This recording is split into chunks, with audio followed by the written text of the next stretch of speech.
வீட்டு வாசலில் அந்த வராண்டாவில் மேலே என்ன லைட் வச்சுருக்காங்களோ அவ்வளோதான் லைட்டு. நல்ல இருட்டு டைமு ஒரு 9:30 மணி இருக்கும். அந்த வராண்டா லைட்டில் என்ன இருக்கோ அந்த லைட்டில் வச்சு நம்ம ஒரு வீடியோ பண்ணோம் இன்றைக்கி அப்படின்னு சொல்லிட்டு முடிவு பண்ணோம்.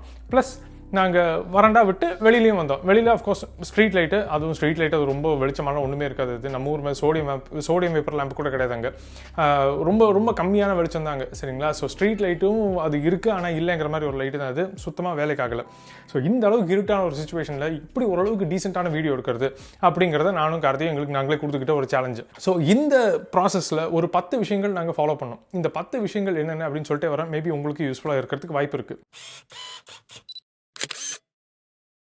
ஃபஸ்ட்டு, ஐஎஸ்ஓவை பேஸுக்கு கொண்டு வந்துடணும். இருக்கிறதுலே கம்மியான ஐஎஸ்ஓக்கு எடுத்துகிட்டு வந்துடணும்.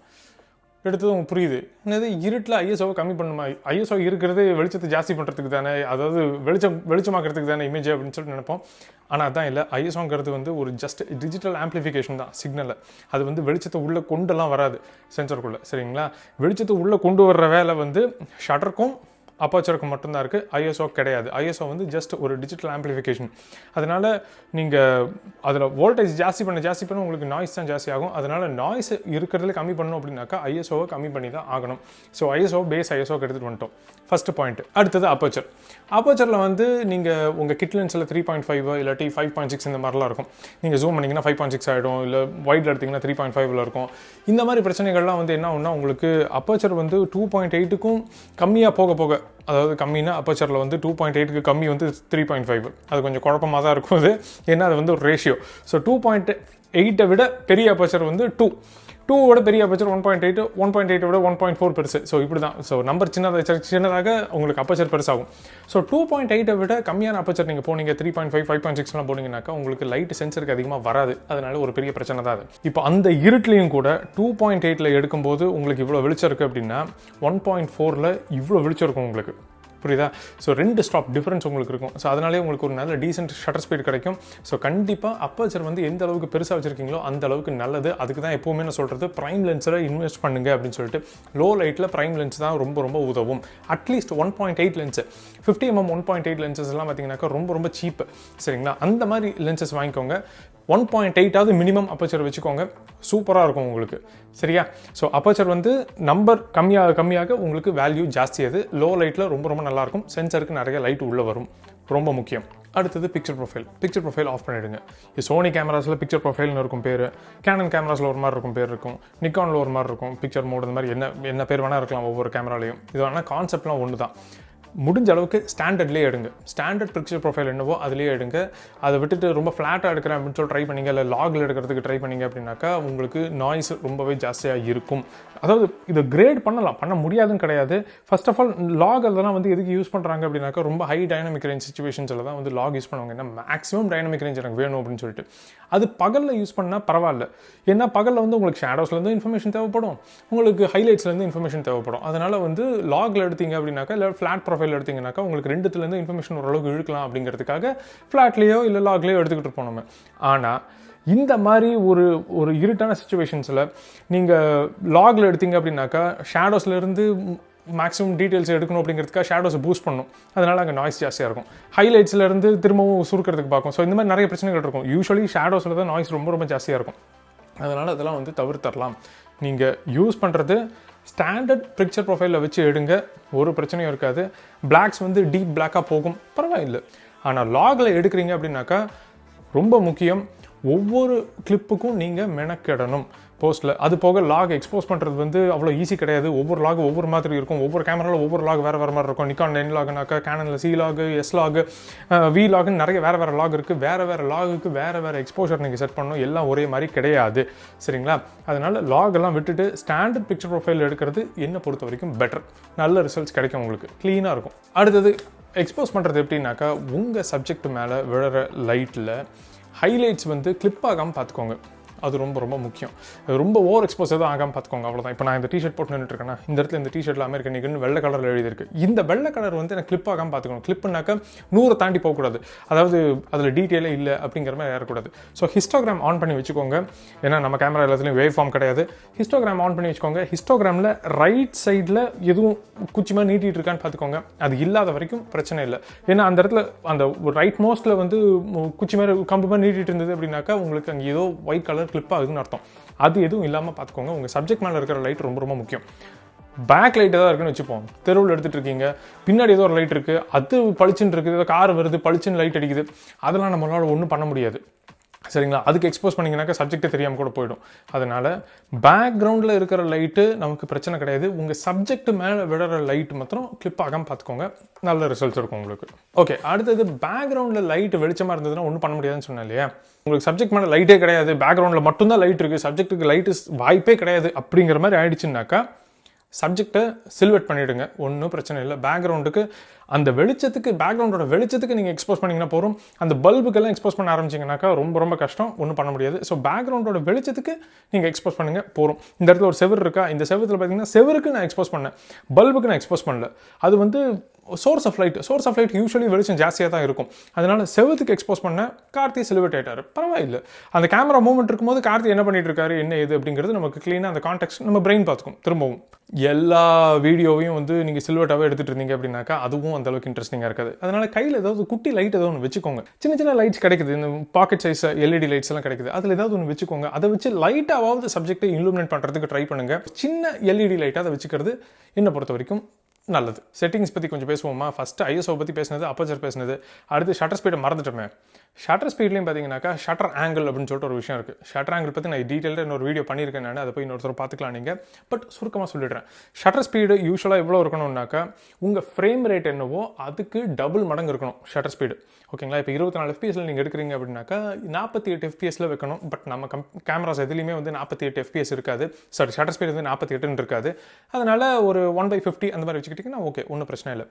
ஆனால் அந்த 1/50 வந்து மாற்றக்கூடாது. 1/50க்கு வந்து 1/100 இல்லாட்ட 1/30 1/24 இந்த மாதிரி மாற்றக்கூடாது. மாற்றினா என்ன ஆகும்னா உங்களுக்கு அந்த மோஷன் பிளர் வந்து சினிமேட்டிக்காக இருக்காது. ஓகேங்களா? இந்த நார்மலாக நம்ம பார்த்து பழகின மோஷன் பிளர், அந்த சினிமேட்டிக் மோஷன் பிளர்னு சொல்கிறாங்க இல்லையா, அது ஸ்டாண்டர்ட் அப்படின்னு வச்சுப்போம். சினிமேட்டிக்ங்கிறத விட ஸ்டாண்டர்ட்னு வச்சுப்போம். அந்த ஸ்டாண்டர்ட் மோஷன் பிளர் வந்து அந்த டபுள் ஷட்டர் ஸ்பீடில் இருந்ததுனா தான் பெட்டராக இருக்கும். ஸோ இது வந்து 180 டிகிரிஸ்ன்னு சொல்லுவாங்க. 180 டிகிரின்னு அப்படியே டபுள் ஷட்டர் ஸ்பீடு. ஓகேங்களா?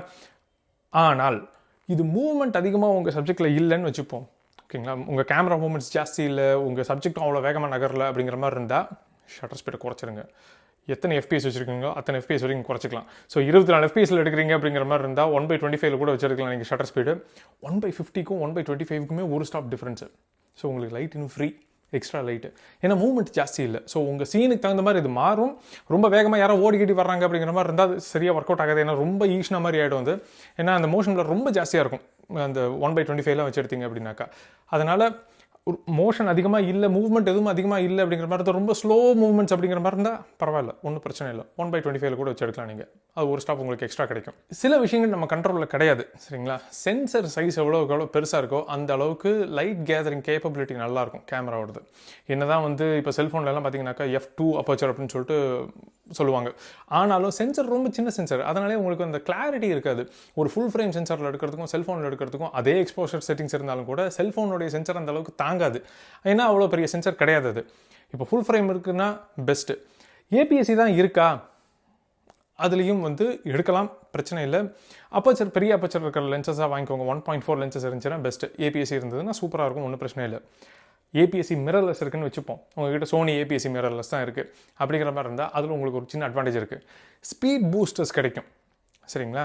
ஸ்பீட் பூஸ்டர்ஸ் என்ன பண்ணுன்னா ஒரு ஃபுல் ஃப்ரேம் லென்ஸோடைய ஃபீல்ட் ஆஃப் வியூவை சுருக்கி உங்களுக்கு APS-C சென்சரில் ஃபிட் பண்ணுறதுக்கு ட்ரை பண்ணும். அது வந்து ஃபுல் ஃப்ரேமுடைய அந்த 24 mm 24 mm உங்களுக்கு கிடைச்சிடாது வைடு. அதில் வந்து இந்த 0.71 டைம்ஸ் இல்லாட்டி 0.65 டைம்ஸ் அந்த மாதிரி ஸ்பீட் பூஸ்டர்ஸ் கிடைக்கும் உங்களுக்கு. 0.71 டைம்ஸ்னாக்கா 24 mm வந்து 30 mm மாதிரி தெரியும் உங்களுக்கு. சரிங்களா? ஸோ ஸ்பீட் பூஸ்டர்ஸ் வந்து APS-C சென்சருக்கு கிடைக்கும். அதாவது பெரிய லென்ஸ் இருந்ததுன்னா சின்ன லென்ஸில் ஸ்பீட் பூஸ்டர் வச்சு செட் பண்ணலாம் எப்போவுமே. இது ரிவர்ஸில் வேலை செய்யாது. அதனால் உங்களுக்கு அவ்வளோ லைட்டை கான்சென்ட்ரேட் பண்ணி உள்ளே தள்ளுறதுனால உங்களுக்கு எக்ஸ்ட்ரா லைட்டும் கிடைக்கும். ஸோ ஒரு ஸ்டாப் கிட்டத்தட்ட உங்களுக்கு எக்ஸ்ட்ரா லைட் கிடைக்கும். அதுவும் ஃப்ரீ லைட்டு தான் உங்களுக்கு. Okay, so speed booster free கிடையாது. ஆனால் உங்களுக்கு அந்த மாதிரி லோ லைட் சுச்சுவேஷன்ஸில் உங்களுக்கு இந்த மாதிரி விஷயங்கள் கை கொடுக்கும். MFT பிரச்சனையே இல்லை. MFT-க்கும் ஸ்பீட் பூஸ்டர்ஸ் கிடைக்கும். MFT-னா மைக்ரோ ஃபோர் டச் சென்சர். இப்போ Blackmagic pocket cinema camera 4K அந்த கேமராஸில் இருக்கு இல்லையா, GH5 GH4 G7 இந்த மாதிரி கேமராஸில் இருக்கு இல்லைங்களா, இது எல்லாமே வந்து மைக்ரோ ஃபோர் டச் சென்சர் இருக்கிற கேமராஸ். ஸோ சின்ன சென்சர். சின்ன சென்சருங்கிறதுனால நீங்கள் பெரிய லென்ஸ் மாட்டுறீங்கன்னாக்கா ஸ்பீட் பூஸ்டர்ஸ் வச்சு நீங்கள் நிறைய லைட்டை உள்ளே கொண்டு வரலாம். ஸோ இது ஒரு அட்வான்டேஜ்.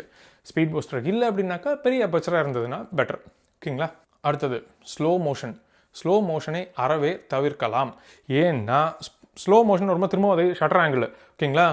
60 எஃபிஎஸ்ல எடுக்கிறீங்க, 120 எஃபிஎஸ்ல எடுக்கிறீங்க அப்படின்னாக்கா 220 வைக்கணும் நீங்கள் ஷட்டர் ஸ்பீடு, இல்லாட்டி 125 வைக்கணும் நீங்கள் ஷட்டர் ஸ்பீடு. அப்போது பார்த்துக்கோங்க எவ்வளோ லைட் கம்மியாகும் உங்களுக்கு அப்படின்னு சொல்லிட்டு. ஸோ லோ லைட்டில் ஸ்லோ மோஷனை அவாய்ட் பண்ணலாம். நார்மல் ஸ்பீட்லேயே எடுக்கிறதுக்கு முயற்சி பண்ணுங்கள். அதுதான் உங்களுக்கு ஈஸி. இல்லைன்னா உங்களுக்கு திரும்பவும் ஐஎஸ்ஓ ஜாஸ்தி பண்ணுற மாதிரி இருக்கும், திரும்பவும் நாய்ஸ் ரொம்ப ஜாஸ்தியாகும், திரும்பவும் இமேஜ் அவ்வளோ ப்ளீஸிங்காக இருக்காது. ஸோ ஸ்லோ மோஷன் கண்டிப்பாக எனக்கு வேணும், என் கதைக்கு ஸ்லோ மோஷன் இருந்தால் தான் என் கதை 100 நாள் ஓடும்னு நினச்சிங்கன்னா அப்போ வேணால் நீங்கள் ஸ்லோ மோஷன் எடுத்துக்கோங்க. அப்படி இல்லைன்னா வேண்டாம். அடுத்தது சாஃப்ட்வேரில் நீங்கள் எந்த சாஃப்ட்வேர் வேணால் யூஸ் பண்ணிக்கோங்க. Premiere, final cut pro, Avid, DaVinci Resolve எது வேணால் வச்சுக்கோங்க. நாய்ஸ் பண்ணிக்கோங்க உங்கள் இமேஜை. வேறு வழி இல்லை, ஐஎஸ்ஓ வந்து கொஞ்சம் ஜாஸ்தி பண்ணுற மாதிரி ஆயிடுச்சு சிச்சுவேஷன் அப்படிங்கிற மாதிரி இருந்தால் பரவாயில்லை, ரொம்ப மோசம்லாம் இல்லை. நாய்ஸ் பண்ணிக்கோங்க கொஞ்சம்.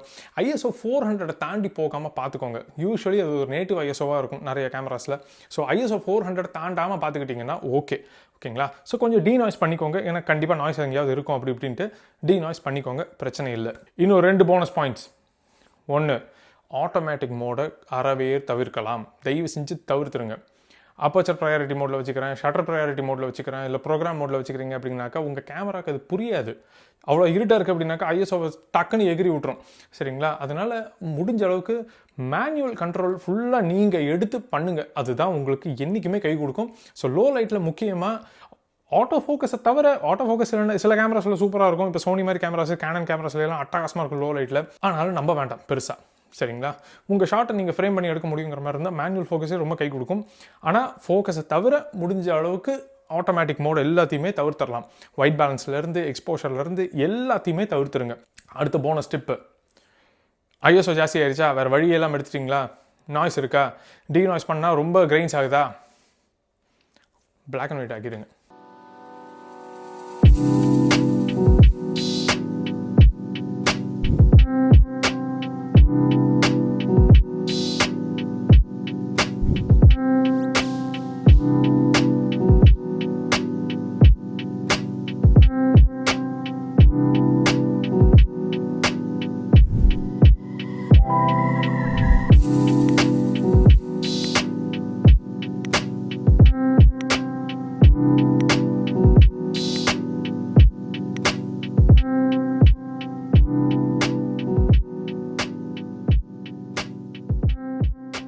அவ்வளோதான். இமேஜ் அப்படியே பிளாக் அண்ட் ஒயிட் ஆகிட்டீங்கன்னு வச்சுப்போம்.